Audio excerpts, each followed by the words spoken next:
Hi everyone, this is Kinho Vlogs, a Filipino reactor based here in Saudi Arabia, and welcome back to my channel. Ang ginagawa natin ng reaction video, ang Barda compilation. So I won't take any longer, let's start this reaction video. Ito yung kanina na nadaanan natin na sabi ko hindi, kailangan natin talaga itong balikan. So without further ado, let's start this reaction video. Dinibang ko to. Ano to, ma'am? Ano, ma'am? Pinipilit ni Panot. Natatandaan nyo nung dinibang ko si to. Panot? Ayun nga, pinipilit ni Panot na si A yung babae sa fourth floor. So si Everett Limhoco posted this to further kind of support the claim of Panot, no? So pinakita nila ito to show na si A yung babae sa fourth floor. However, obviously, 'di ba, hindi siya kasi una naka-cap, tapos walang face mask, tapos naka-sleeveless na spaghetti. Yung girl spotted on the fourth floor was in a bob hair, in a tank top, and had no cap, had face mask. So very obviously different. In fact, we have considered this case closed, no, for a very long time. Very obvious naman po na magkaiba tong babae na to doon sa babaeng spotted sa fourth floor. But apparently, siguro wala nang mai-content si Panot. Ni-revive na naman niya itong issue na to at nag-post siya ng panibagong photo na pilit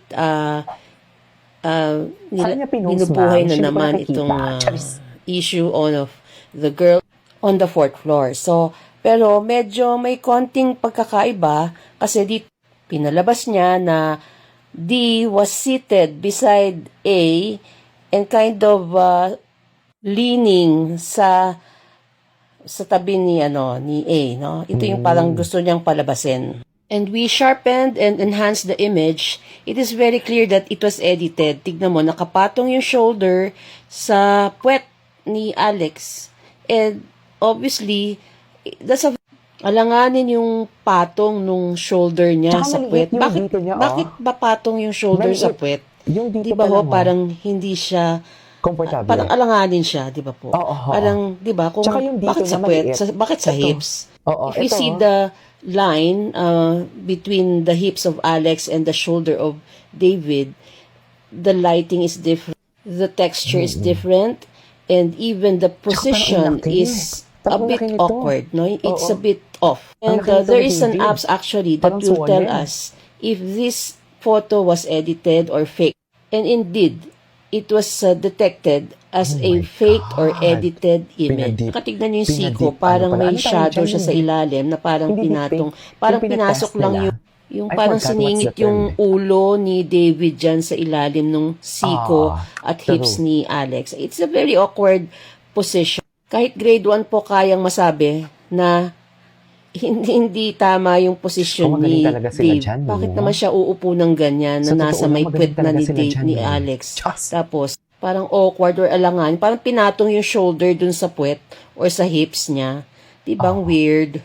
And there's a white shadow right under the siko of Alex and the head of David. So, halata pong inedit. Unless they can show us a very clearer original, no? So this is another vain attempt to make fake news and, make noise kasi po wala nang mai-content.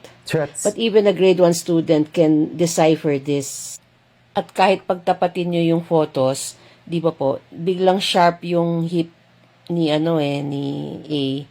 Halatang inedit pati po. At yung do sa photo ni Everett, no? May ulo man doon or whatever is that black thing and under the siko of A. It's all hair, no? Yung kay D may face sa taas. Meaning nakatingala siya. Ito parang top of ulo lang So it's obvious po na inedit po itong image. Pero ano pa ba ang relevance nitong content na to? This is so over and done with and so last year. Wala na siyang wala na siyang impact. So, pero ginagawan ko lang siya ng content because you requested it, no? You requested me to debunk it, but otherwise it has no bearing. Ang mas nagtataka ko, bakit hindi nila nilalabas itong photo na to na where, A was spotted with her BFFs having dinner at the test kitchen Manila in in Makati Ito with pala yun. a guy who is not David.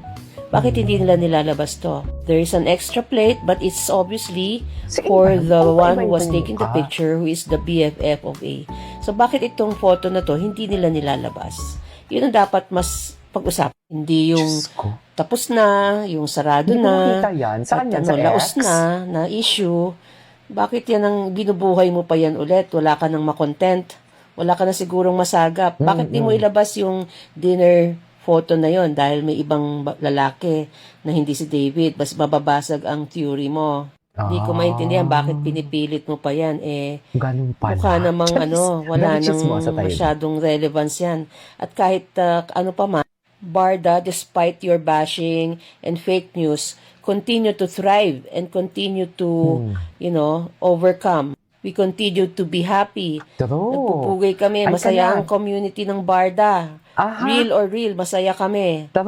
Hate mo yon? Hate mo yon? I love it. Hate mo yon? Di mo kaya. Tingnan natin yung mga repost ni Madam. Ay, the Korea. Uy, taray, si Barbie may pa-stories ngayon, no? May post siya na story ngayon, no? I-next natin to. Okay.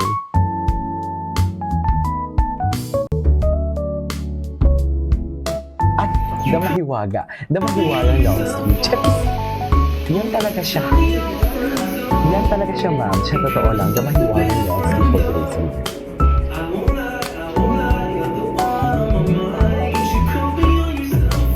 Bakit naman katawa-katawa ka, Barbs? Anong atake mo dyan, Barbs? Sino ka dyan, Barbs? Bakit kaya siya tumawa doon? Just give me a smile in your heart. You brighten my day, showing me my direction. You're coming to me and giving me inspiration. How can I ask for more from you, my dear? Maybe just a smile in your heart. Mami, anong amor ni David? Baka naman. Ay, panood natin. On the My Oppo app, and this December 10 and 20. Wait, search ka natin si David Licauco. Si David Licauco. Search ka natin yan. Last na lang pasada natin yan. Ay, kilikili talaga ni Gino. Oh, never this. Ay, ano to?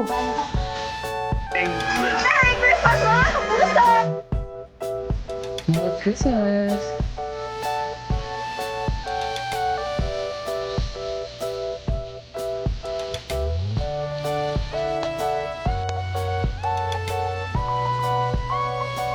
Ay, hindi ko ito nakikita Atake ka dyan, Barbs. Yung ka dyan. Charis, tama ba yun?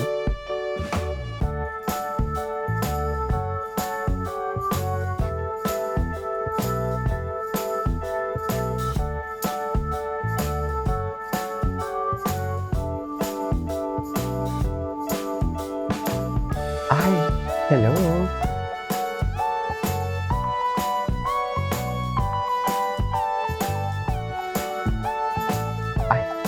Ang gwapo naman ng Ginoo. Ay, hello. Tama na. Baka naman matag na naman tayo na sinasexualize natin si Ginoo. Charis! So yeah, that is our for today's video. This is Kate Vlogs and see you on my next vlog. Bye!